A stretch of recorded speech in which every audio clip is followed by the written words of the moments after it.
வணக்கம். மதிமுகம் செய்திகள். இன்றைய முக்கிய நிகழ்வுகளை பார்ப்பதற்கு முன்பாக தலைப்புச் செய்திகளை பார்க்கலாம். அதிமுக நாடகம் நடத்துவதாக ஸ்டாலின் குற்றச்சாட்டு. மானிய கோரிக்கைகள் மீதான விவாதம். அதிமுக உறுப்பினர்களுக்கு சபாநாயகர் அப்பாவு எச்சரிக்கை. சபாநாயகர் அப்பாவு அறிவுரை. மதுபான கொள்கை முறைகேடு வழக்கு. அரவிந்த் கெஜ்ரிவாலுக்கு ஜாமீன் நிறுத்தி வைப்பு. கள்ளக்குறிச்சி விசச்சாராயம் பலி எண்ணிக்கை 52ஆக உயர்வு. ஆதாரங்களை சமர்ப்பிக்க நீதிபதி உத்தரவு.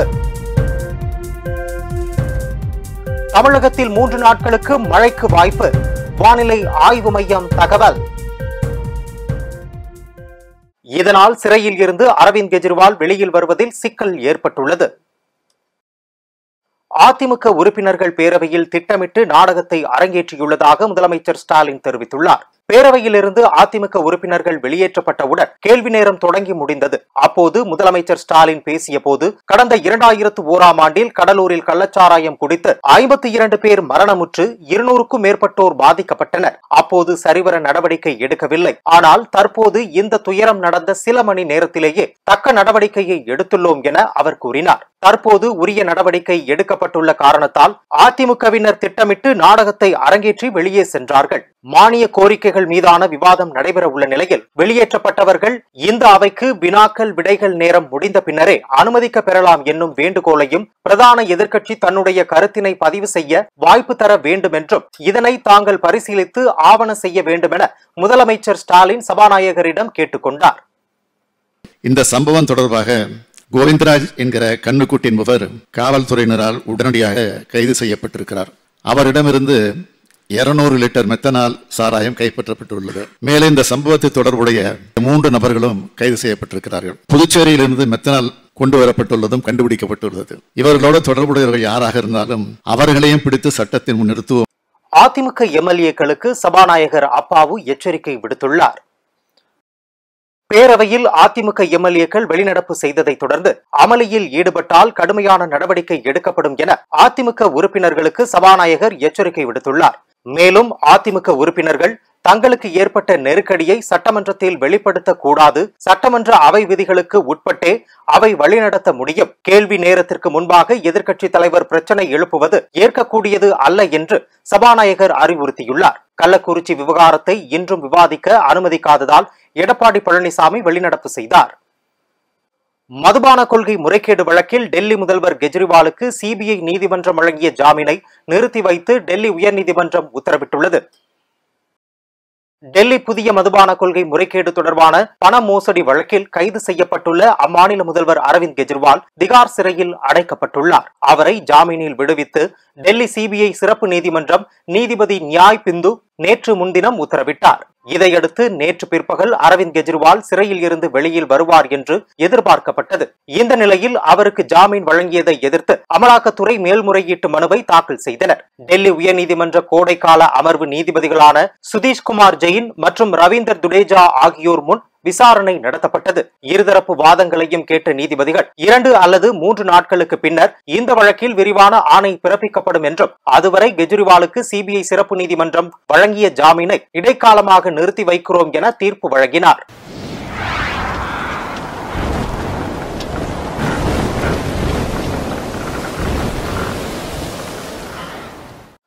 தமிழ்நாட்டில் அடுத்த 2 நாட்களுக்கு மிக கனமழைக்கு வாய்ப்பு இருப்பதாக இந்திய வானிலை ஆய்வு மையம் தெரிவித்துள்ளது. தமிழ்நாட்டில் இன்று முதல் இன்னும் 25ஆம் தேதி வரை ஓரிரு இடங்களில் மிக கனமழை பெய்யக்கூடும் என இந்திய வானிலை மையம் தகவல் தெரிவித்துள்ளது. 12 சென்டிமீட்டர் முதல் 20 சென்டிமீட்டர் வரை கனமழை பெய்யக்கூடும் என்பதால் கடலோர பகுதிகளுக்கு ஆரஞ்சு அலர்ட் விடுத்துள்ளது. அடுத்த 3 நாட்களுக்கு புதுச்சேரி, காரைக்கால் பகுதிகளிலும் இடி மின்னலுடன் கூடிய மிதமான மழையும், நீலகிரி, கோவை மாவட்ட மலைப்பகுதிகளில் கனமழையும், திருப்பூர், தேனி, திண்டுக்கல், தென்காசி, நெல்லை, கன்னியாகுமரி மாவட்டங்களில் கனமழை பெய்ய வாய்ப்புள்ளதாக வானிலை ஆய்வு மையம் தெரிவித்துள்ளது. வருகின்ற 25ஆம் தேதி வரை தமிழ்நாட்டில் புறநகர் பகுதிகளில் இடி மின்னலுடன் கூடிய மிதமான மழையும், கோவை, திருப்பூர், நீலகிரி, திண்டுக்கல் மாவட்ட மலைப்பகுதிகளில் கனமழையும் பெய்யும் என வானிலை ஆய்வு மையம் தகவல் தெரிவித்துள்ளது. சட்டப்பேரவையில் திடீர் அமளியில் ஈடுபட்ட அதிமுக உறுப்பினர்கள் வெளியேற்றம் செய்யப்பட்டனர்.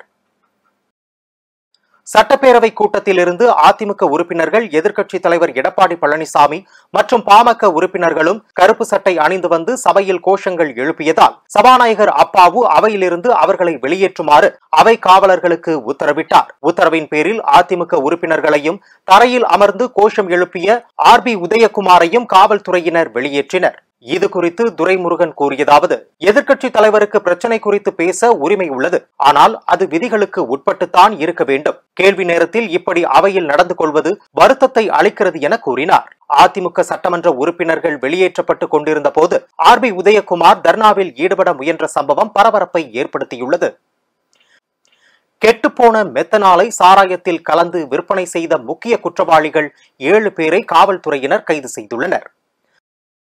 கள்ளக்குறிச்சி கருணாபுரத்தில் மெத்தனால் கலந்த விஷச்சாராயம் குடித்தவர்களில் இதுவரை 52 பேர் உயிரிழந்த நிலையில் அதனை விற்பனை செய்த கண்ணுக்குட்டி, விஜயா மற்றும் தாமோதரன் மீது 32A, 304, 41I, 41A ஆகிய 4 பிரிவுகளில் வழக்கு பதிவு செய்த CBCID அதிகாரிகள் கைது செய்தனர். பின்னர் நீதிமன்றத்தில் ஆஜர்படுத்தி ஜூலை 5ஆம் தேதி வரை நீதிமன்ற காவலில் சிறையில் அடைத்தனர். அவர்களிடம் நடத்தப்பட்ட விசாரணையில் கெட்டுப்போன மெத்தனாலை விற்பனை செய்த மாதேஷ், ஜோசப் ராஜா, புதுச்சேரியைச் சேர்ந்த சாராய வியாபாரி முத்து ஆகியோர் கைது செய்யப்பட்டனர். பலி எண்ணிக்கை 52ஆக உயர்ந்ததை அடுத்து ஒரு நபர் ஆணையம் விசாரணை தொடங்கியது.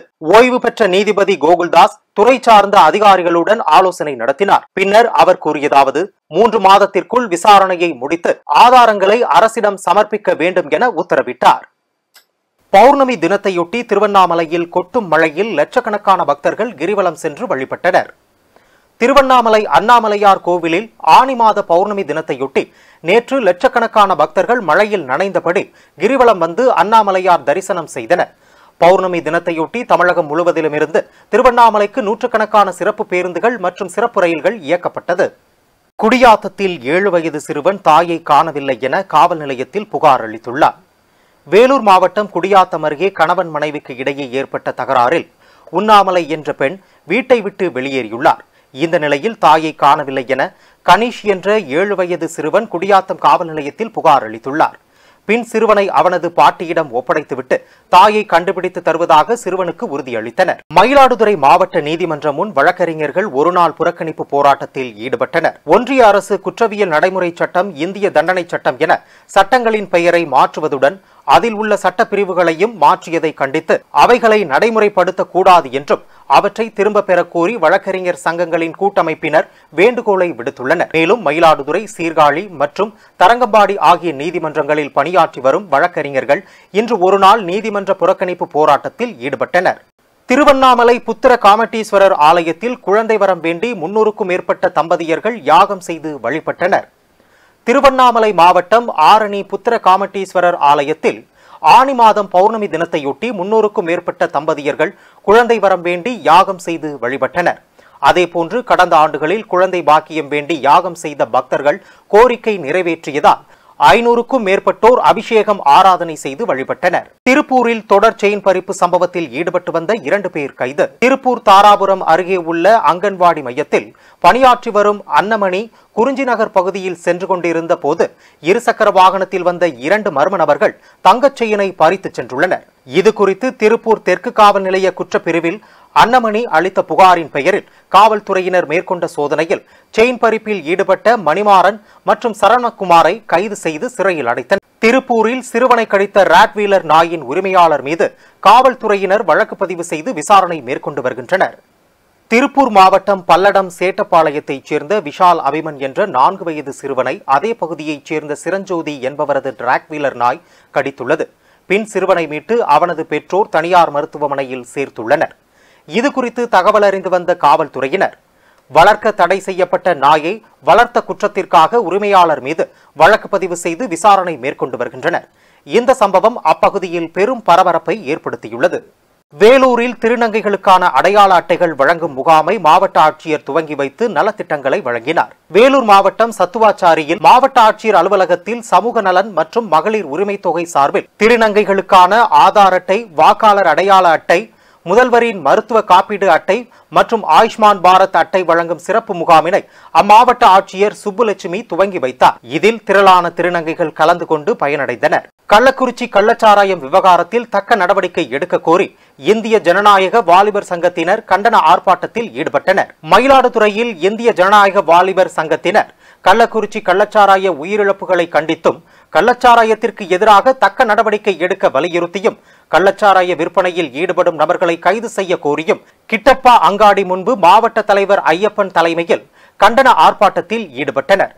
மேலும் கள்ளச்சாராயம் குடித்து பலியான குடும்பங்களுக்கு 25 லட்சம் நிவாரணத் தொகை மற்றும் அரசு வேலை உள்ளிட்ட பல்வேறு கோரிக்கைகளை வலியுறுத்தி முழக்கமிட்டு ஆர்ப்பாட்டத்தில் ஈடுபட்டனர். இன்றைய தங்கம் வெள்ளி விலை வழங்குவோர் ஆர்டிகா கோல்ட் கம்பெனி. சென்னையில் 22 கேரட் ஆபரண தங்கத்தின் விலை சவரனுக்கு 680 ரூபாய் குறைந்து 53,560 ரூபாய்க்கு விற்பனை செய்யப்படுகிறது. ஆபரண தங்கம் கிராமுக்கு 85 ரூபாய் குறைந்து 6,695 ரூபாய்க்கு விற்பனை செய்யப்படுகிறது. வெள்ளி விலை கிராமுக்கு 2 ரூபாய் குறைந்து 96 ரூபாய் 50 காசுகளுக்கு விற்பனை செய்யப்படுகிறது. சீனாவில் ஏற்பட்ட வெள்ள பாதிப்பில் 47 பேர் உயிரிழந்திருப்பதாக சீன அரசு தெரிவித்துள்ளது. தெற்கு சீனாவில் உள்ள குவாங்டாங்கில் தொடர்ந்து பெய்து வரும் மழையால் பல நகரங்களில் வெள்ள பாதிப்பு ஏற்பட்டுள்ளது. அதன் காரணமாக பல இடங்களில் நிலச்சரிவும் ஏற்பட்டுள்ளது. இது பற்றி சீன அரசு கூறுகையில், இந்த இயற்கை பேரிடரில் மெய்சு நகரில் ஏற்பட்ட வெள்ளத்தில் 47 பேர் உயிரிழந்திருப்பதாக தெரிவித்துள்ளது. மேலும் வெள்ளம் பாதிப்பு ஏற்பட்ட இடங்களில் மீட்பு பணி தீவிரப்படுத்தப்பட்டுள்ளது. மீண்டும் தலைப்புச் செய்திகள். அதிமுக நாடகம் நடத்துவதாக ஸ்டாலின் குற்றச்சாட்டு. மானிய கோரிக்கைகள் மீதான விவாதம். அதிமுக உறுப்பினர்களுக்கு சபாநாயகர் அப்பாவு எச்சரிக்கை. சபாநாயகர் அப்பாவு அறிவுரை. மதுபான கொள்கை முறைகேடு வழக்கு அரவிந்த் கெஜ்ரிவாலுக்கு ஜாமீன் நிறுத்தி வைப்பு. கள்ளக்குறிச்சி விசச்சாராயம் பலி எண்ணிக்கை 52ஆக உயர்வு. ஆதாரங்களை சமர்ப்பிக்க நீதிபதி உத்தரவு. தமிழகத்தில் 3 நாட்களுக்கு மழைக்கு வாய்ப்பு. வானிலை ஆய்வு மையம் தகவல். இத்துடன் செய்திகள் நிறைவடைந்தன. மீண்டும் செய்திகள் இரவு 8 மணிக்கு. மேலும் செய்திகளை தெரிந்து கொள்ள மதிமுகம் பிரைம் யூடியூப் தளத்தில் இணைந்திருங்கள்.